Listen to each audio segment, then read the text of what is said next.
lounging, son. Welcome back to the Comic Lounge. My name's Ryan, and I'm here talking another holiday / Christmas comic. This time I'm talking issue 143 of X-Men. And as you can see, this is not your typical Christmas comic. This is one where Kitty Pryde is attacked by an alien who kind of is a little reminiscent of the aliens from Alien. And I just love this cover. Guess what just came down the chimney? You know, definitely I think it's a great one-off issue in the Chris Claremont John Byrne run. This is a couple issues after the end of X-Men Days of Future Past, the Dark Phoenix saga, all that stuff. So Cyclops is not currently part of the team. I believe Storm is the leader at the moment. Phenomenal comic. It takes place on Christmas Eve, and we're seeing all these aliens. As it says here, in X-Men 96, Storm had been fighting all these aliens and she had made it back home. But as Professor X had assured her that the battle was over, everything was good, months pass, nature begins to heal. Terrible wounds inflicted by that brief combat. The X-Men move on, all this kind of stuff, but there was something that had broken through the gateway. One alien had broken through. And then we see this, couple walking through in the snow, fucking get murdered immediately by this alien. And as it says, these victims are the first of many.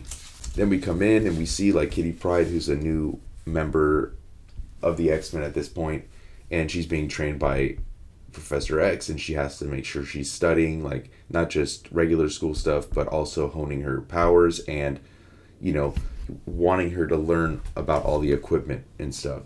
And you can tell she doesn't really want to do it. She thinks it's boring. Everybody's got their own plans for Christmas Eve. Angel's off to do his stuff. And, but he encourages her, we all had to do this, and now it's your turn. And this is just the easy part.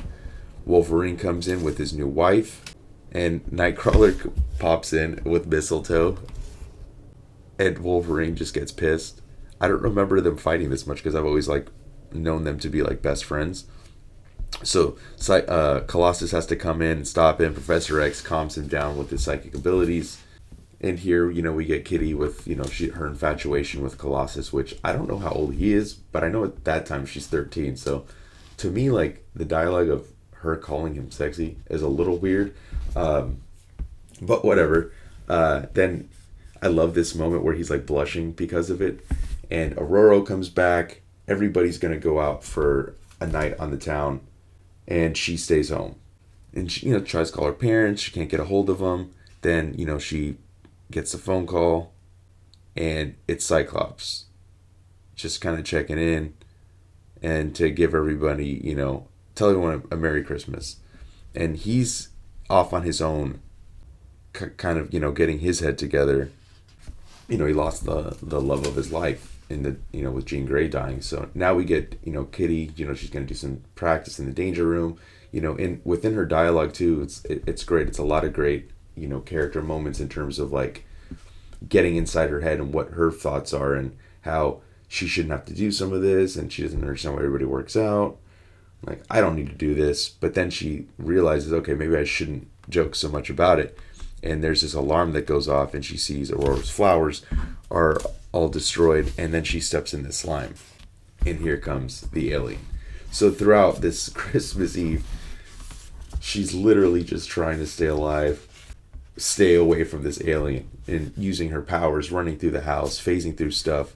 But even as the claws go through her, she screams, and she can even feel, even though she was phased. So now she's going to use the danger room to kind of take him out. Realizes the fire is damaging, and it's crazy because all of this writing is all internal dialogue. None of this is her talking out loud.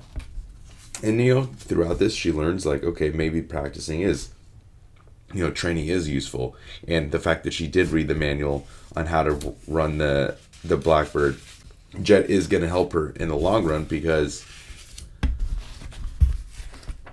And now she uses it to melt him. What a great panel too. I love John Byrne's art. This era too is such a great era of X-Men. The Dave Cockrum stuff was really good too. the stuff, the Kirby stuff. But like when Chris Claremont and John Byrne got together, it was like a lot of great storylines, a lot of classic storylines took place.